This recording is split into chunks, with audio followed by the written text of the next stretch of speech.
أعوذ بالله من الشيطان الرجيم. بسم الله الرحمن الرحيم. إذا وقعت الواقعة ليس لوقعتها كاذبة خافضة رافعة إذا رجت الأرض رجا وبست الجبال بسا فكانت هباء منبثا وكنتم أزواجا ثلاثا فأصحاب الميمنة ما أصحاب الميمنة وأصحاب المشأمة ما أصحاب المشأمة والسابقون السابقون أولئك المقربون في جنات النعيم ثلة من الأولين وقليل من الآخرين على سرر موضونة متكئين عليها متقابلين يطوف عليهم ولدان مخلدون بأكواب وأباريق وكأس من معين لا يصدعون عنها ولا ينزفون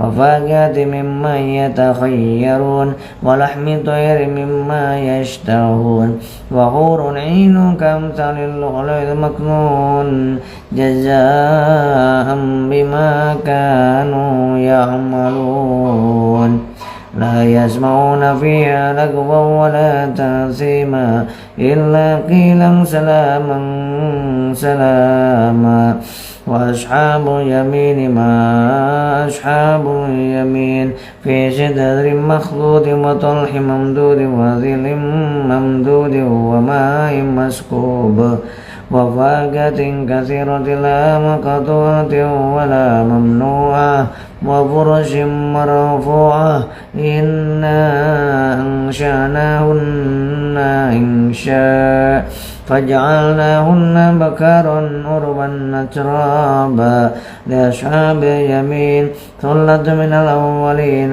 وثلة من الآخرين وأصحاب الشمال ما أصحاب الشمال في سموم وحميم وظل يحموم لا بارد ولا كريم إنهم كانوا قبل ذلك مترفين وكانوا يصرون على الحنث العظيم وكانوا يقولون إذا متنا وكنا ترابا وعظاما إنا لمبعوثون أوآباؤنا الأولون قل إن الأولين والآخرين لمجموعون إلى ميقات يوم معلوم ثم إنكم أيها الضالون المكذبون لآكلون من شجر من زقوم فمالئون منها بطون فشاربون عليه من الحميم فشاربون شرب الهيم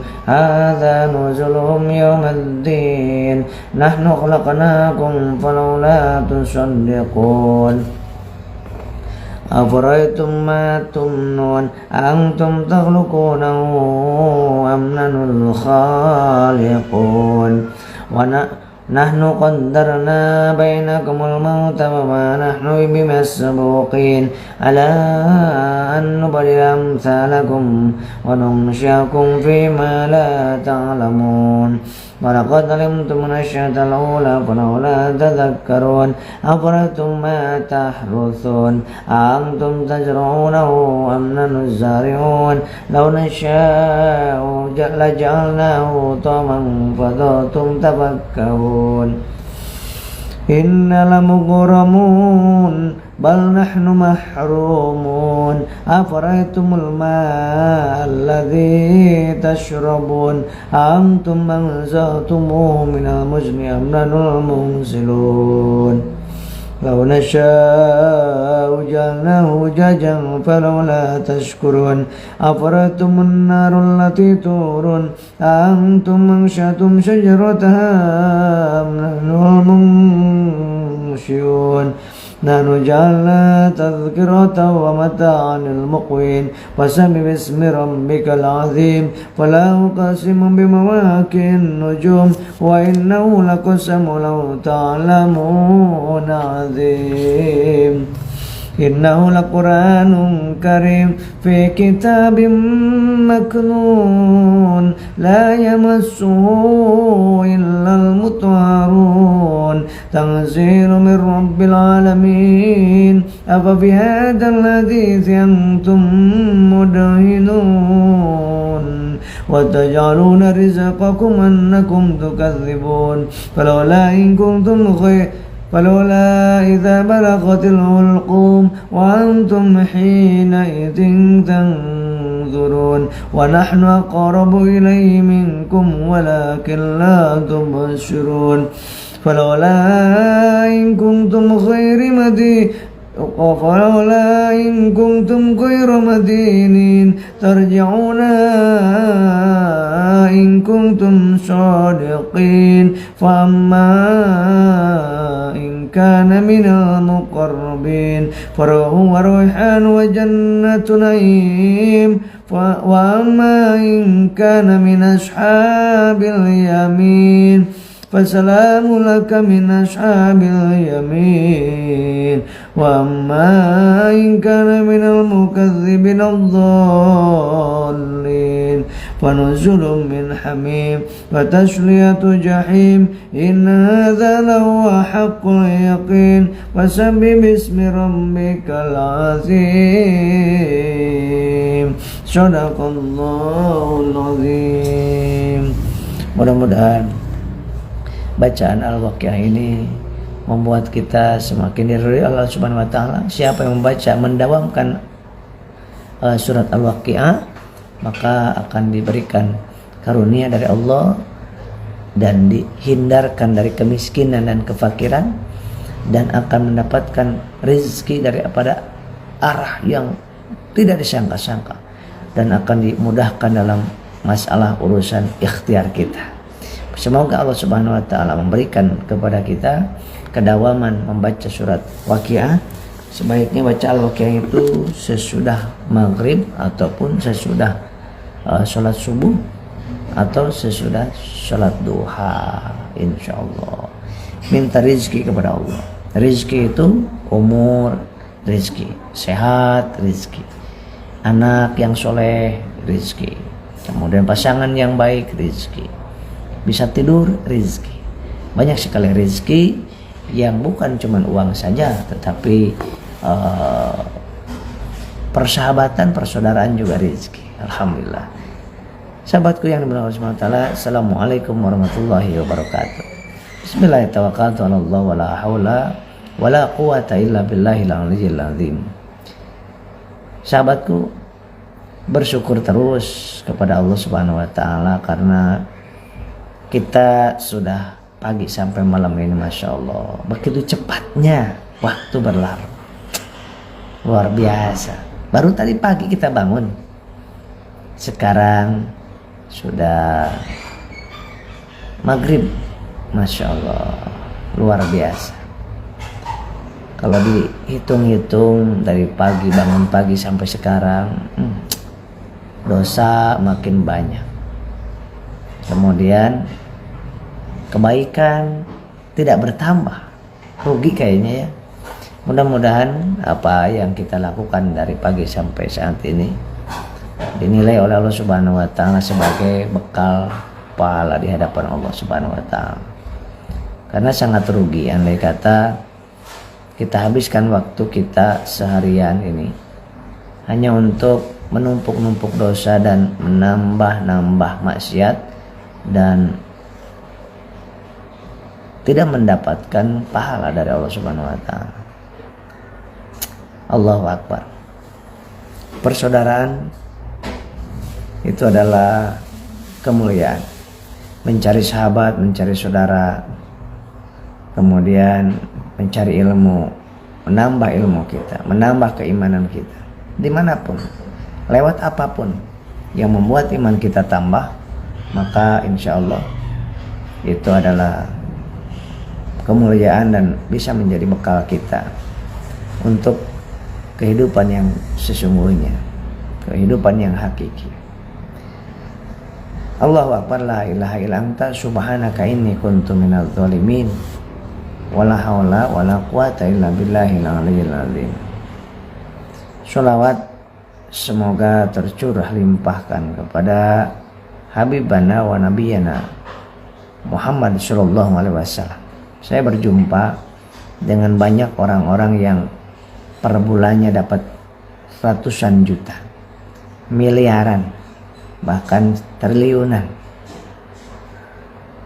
Asetnya di mana-mana, tapi hari-harinya penuh dengan penderitaan, hatinya tidak pernah tenang.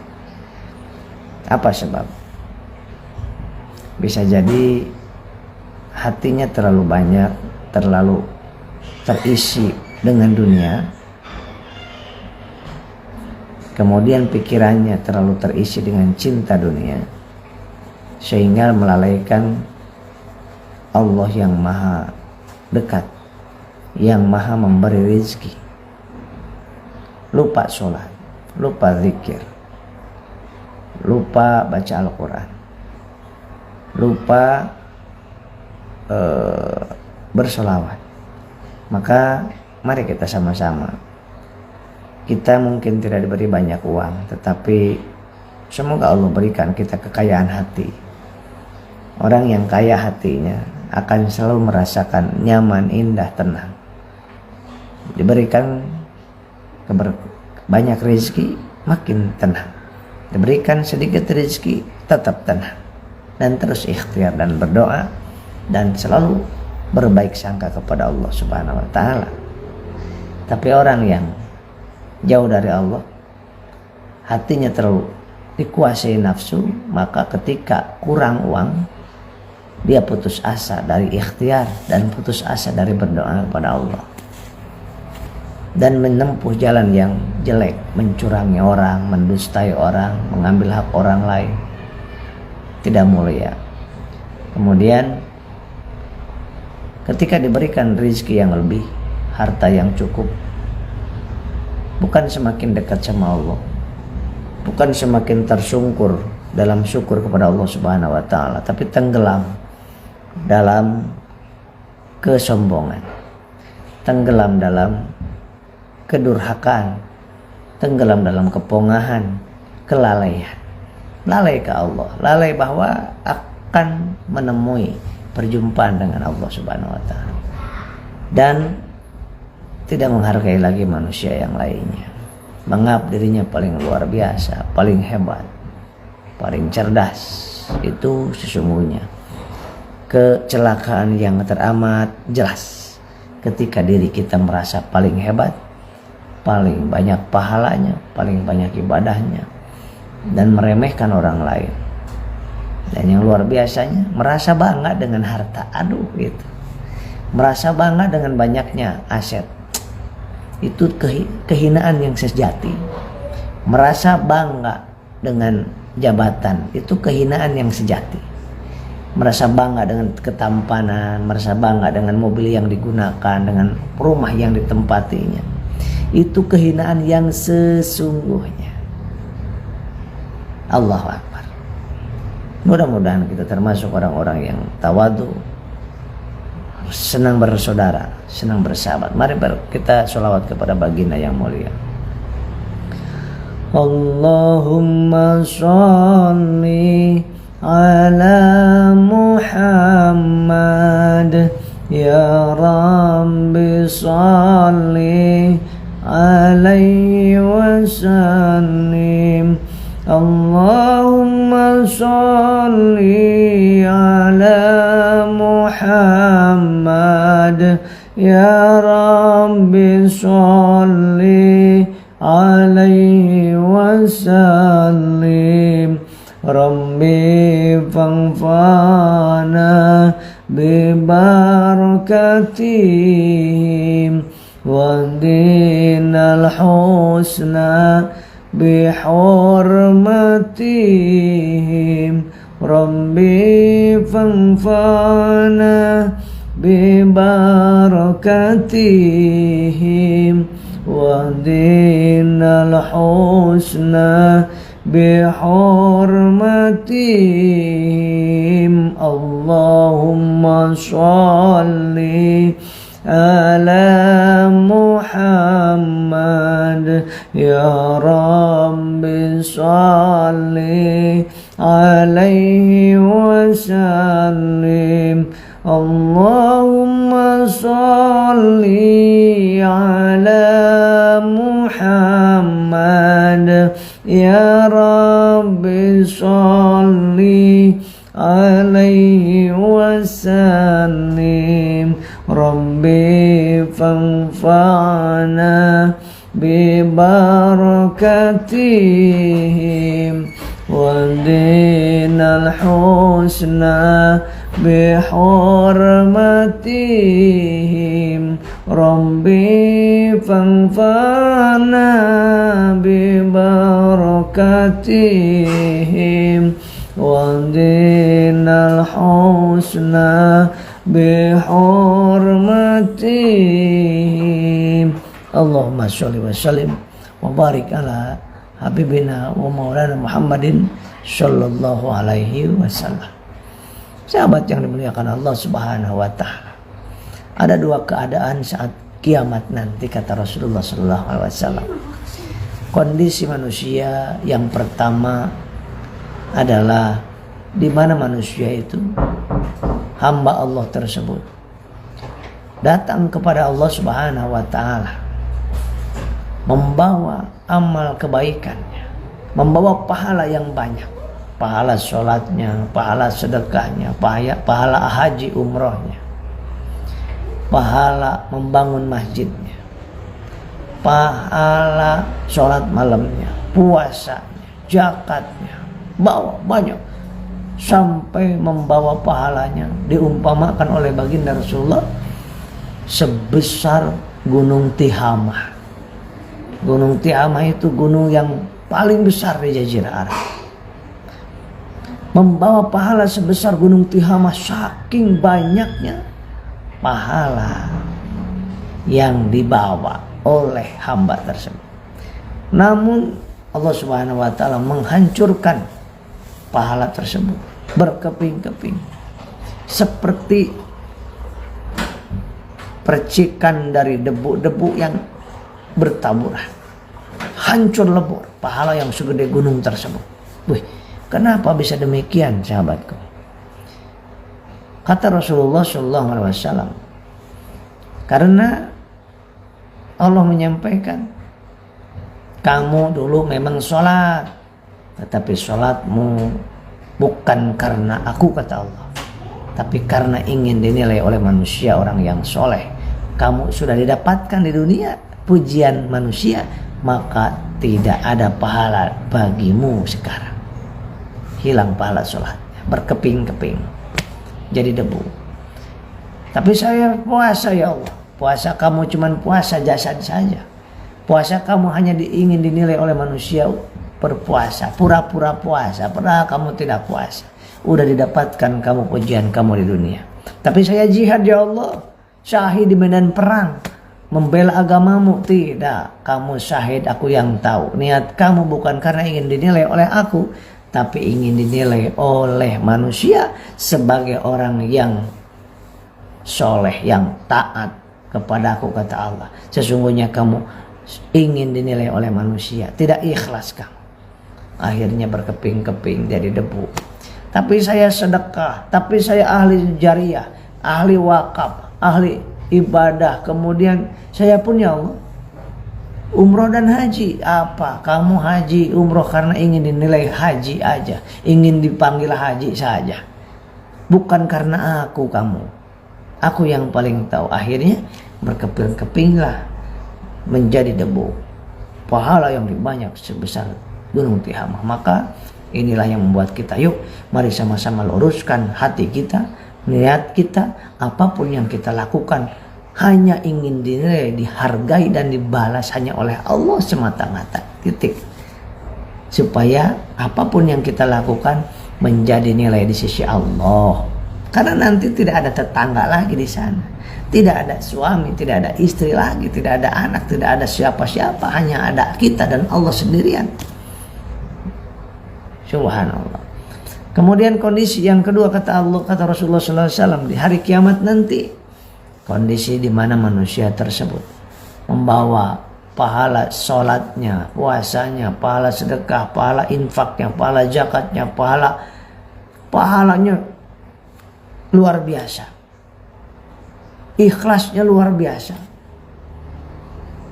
Tahajudnya luar biasa. Sedekahnya nggak berhitung. Ikhlas karena Allah. Tetapi luar biasa. Ketika sudah dihitung, dihisab oleh Allah Subhanahu wa Ta'ala. Ternyata banyak pahalanya. Kamu ahli surga. Sudah itu, ada tetangga kita. Ya Allah, masa dia ke surga ya Allah? Saya kenapa ke neraka? Saya pernah dizolimi oleh orang ini ya Allah. Dan belum pernah bisa membalas saya. Belum memaafkan diri saya waktu di dunia. Maka saya meminta keadilan-Mu ya Allah. Saya pernah dizolimi. Maka Pak, ambil pahalanya. Ambil pahala orang itu untuk tetangganya. Ya Allah, saya juga pernah didustai saat berbisnis dengan dia. Dia tidak amanah ya Allah. Dia mengambil hak saya ya Allah. Ambil pahalanya. Ambil pahalanya. Ambil. Ada yang ngacung. Ya Allah, saya pernah diperkerjakan sama dia dulu. Tapi saya dizolimi. Saya nggak dibayar sekian bulan ya Allah. Dia memeras keringatku tetapi dia tidak memberikan kewajibannya dan memberikan hakku ya Allah. Maka waktu di dunia aku belum bisa melawan dia, membalas dan memaafkannya. Maka sekarang saya minta pahala dia. Ambil pahalanya.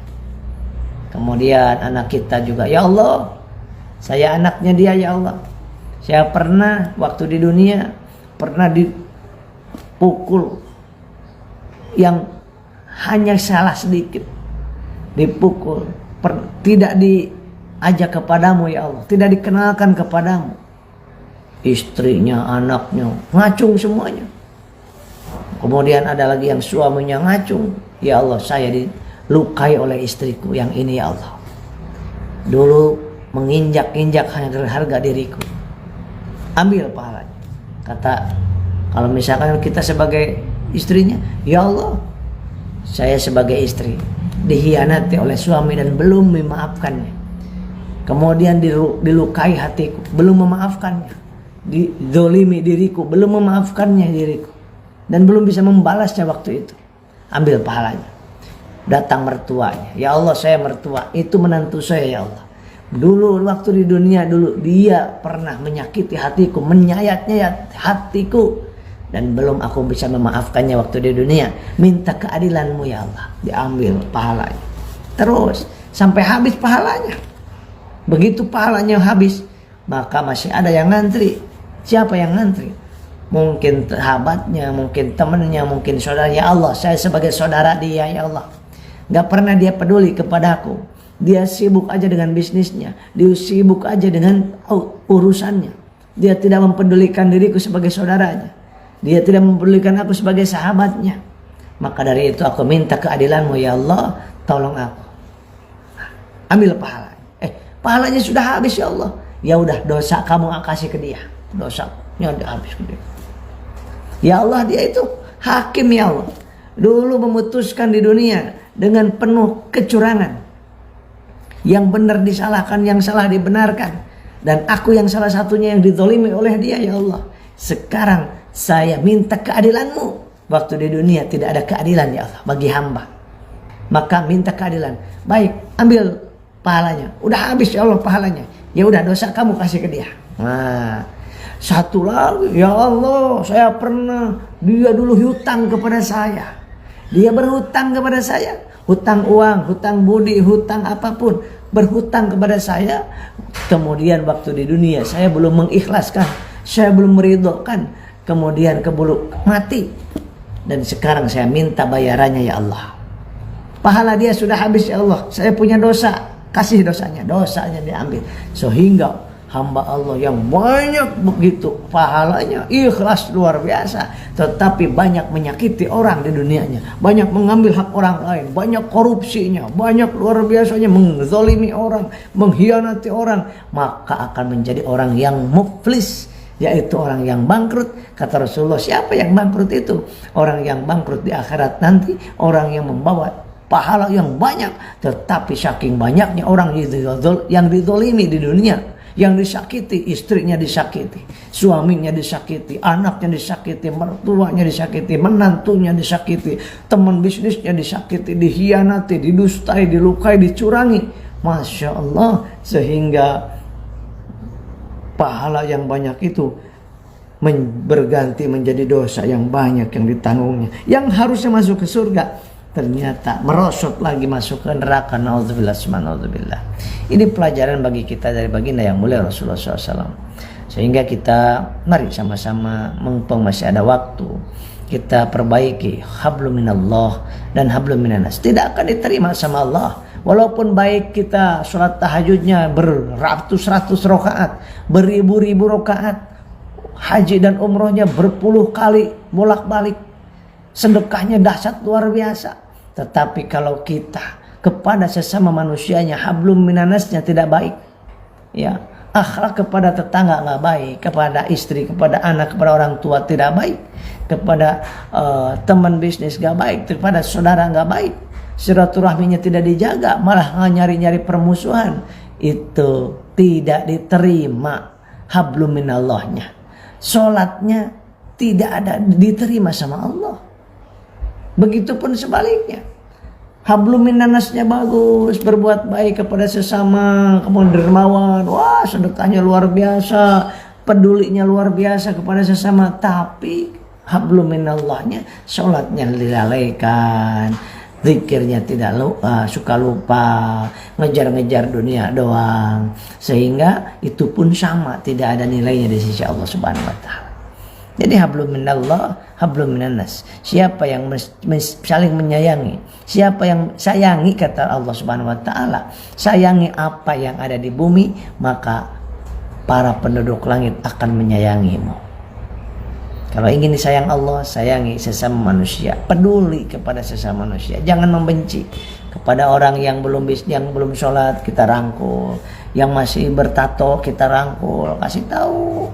Kemudian kita ajak ke taat kepada Allah, jangan diejek. Yang masih mabok-mabok, kita rangkul. Kemudian kita ajak ke masjid, kita ajak untuk sholawat, kita ajak untuk berzikir. Ya, jangan diejek. Kita sampaikan kebaikan ini dengan cara yang terbaik.